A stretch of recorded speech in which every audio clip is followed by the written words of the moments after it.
When blood or fluid pools in your legs, your ankles, and your feet, this can lead to swelling. It can cause skin changes or discoloration. It can lead to skin breakdown and wounds or even infections. That extra fluid in your feet and your ankles can also make it difficult to walk or move around. It can also be really painful.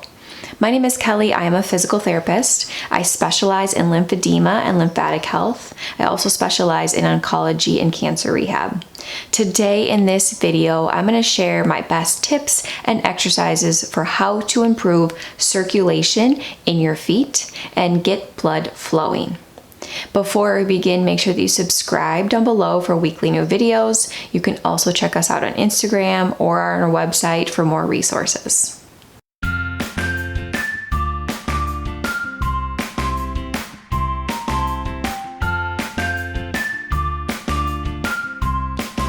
So the blood and the fluid in your legs comes from your heart. Your heart pumps your blood down through your arteries to your ankles and your feet. And then that blood comes back up to your heart through either your veins or some of the fluid comes up through your lymphatic vessels. It can be a challenge though to get some of that fluid up and out of that area because it's working against gravity. Along with that, circulation can decrease over time with aging, and it can also worsen if someone is inactive. Your veins and your lymphatic vessels have these little valves that help guide the fluid through the vessels. However, they need some more support to be active, and your muscles are what play that role. Your muscles sit around your veins and around your lymphatic vessels, and when you're active and you're pumping your muscles, this helps to stimulate and pump that fluid and that blood back up through those vessels and veins. So it's really important that we are using the muscles to help move some of this fluid. So here are my favorite exercises and things that someone can do to get that fluid and that blood out of the feet and out of the ankles. So first, one of the easiest things that someone can do is walking. Walking is extremely beneficial for many reasons, but it's great to help with circulation. Your muscles, when you walk, you're using really anything in your lower body, and that can help stimulate and pump around the veins to get that blood flowing. If someone's been laying around or sitting around for more than 30 minutes and definitely more than an hour, it's great to start with just 5 minutes to get up, move around, walk around, and help get that blood flowing. Ideally, someone's going for 20-minute walks 3 to 5 times a week or even daily, and that can be really beneficial for circulation overall. Another simple exercise that someone can do, especially if they have more difficulty getting up and going for a walk, are ankle pumps. Ankle pumps are when you just pump your ankles up and down. You can do this in any position. So if someone is stuck laying down more or they are more bed bound, ankle pumps are a great thing to do throughout the day. We want to try to do ankle pumps at least every 30 minutes. You can do 20, 25, or you can sit there and just do them for a couple minutes at a time, and that can help pump that blood and keep everything moving. Ankle pumps can be done sitting, they can be done laying down, and they can also be done if your legs are up on any pillows or any bolsters, because that elevation can also be beneficial to make sure that we're getting all of that blood moving up against gravity back towards the heart. I really like this bolster that you can get on Amazon. It's very comfortable, and it's a great way to just keep your legs elevated throughout the day if you are laying down. Another thing to do to help with circulation in your feet and your ankles are stretches. Stretching can be done, again, in any position, and that can help elongate and contract muscles to help with that pump to get the blood flowing. Some of the best exercises or stretches for the lower legs and the feet are stretching out your calf muscles. So I'll use something like a stretching strap, either sitting or laying down, that you can hook your foot into and gently pull your ankle upwards with your knee straight to gently stretch your calf. You want to feel a mild to moderate stretch, and you want to hold this for about 10 to 20 seconds and then relax. You can do the other side, and then I repeat that 2 to 3 times. Another stretch to use the stretching strap with are stretching your hamstrings, which are the muscles in the back of your thigh. And that can also help move some fluid and get some circulation going. So you can put the strap again around your foot and your ankle, keeping your knee mildly straight. We want to give just a slight tension, but we want to sit up nice and tall. Gently lean forward from your hips until you feel a mild stretch behind your thigh or behind your knee.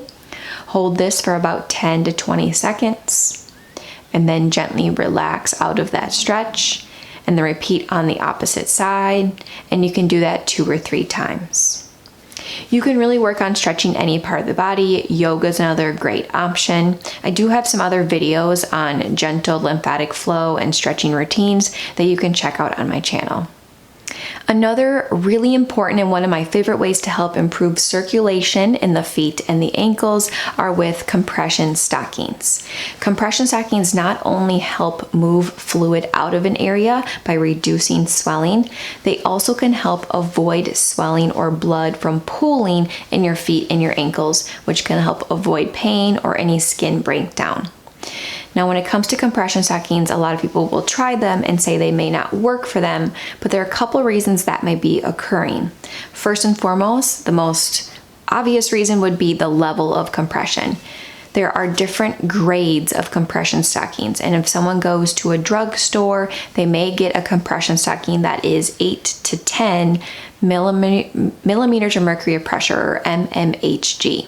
A medical grade compression stocking is 20 to 30 millimeters of mercury of pressure. So a lot of times people just don't have a strong enough stocking.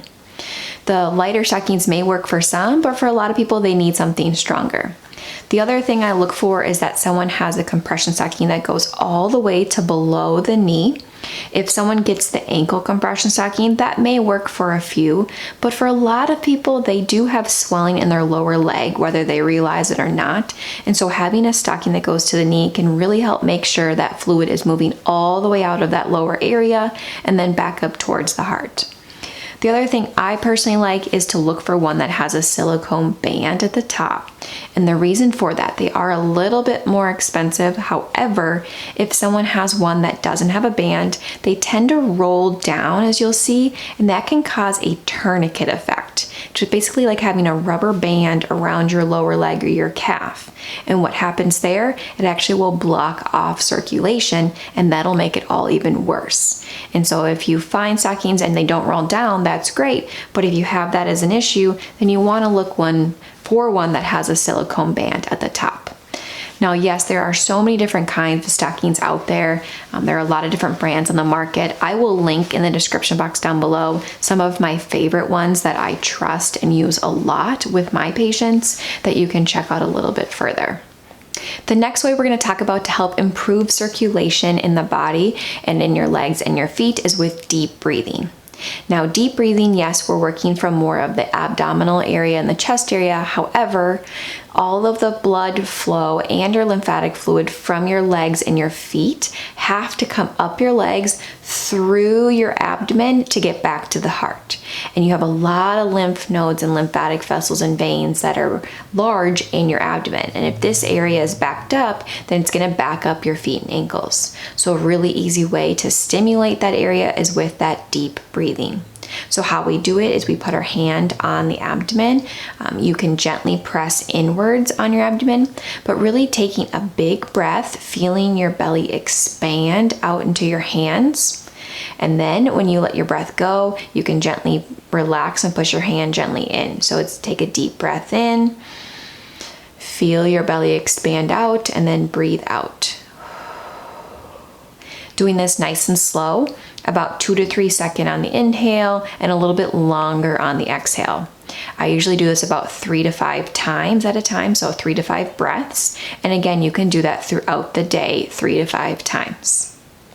And the last way to help improve circulation and blood flow is with living a healthy lifestyle. We want to avoid smoking. We want to make sure that you maintain a healthy weight. We know that obesity and excess fatty tissue or adipose tissue can actually block the pathways and can help and can back up fluid.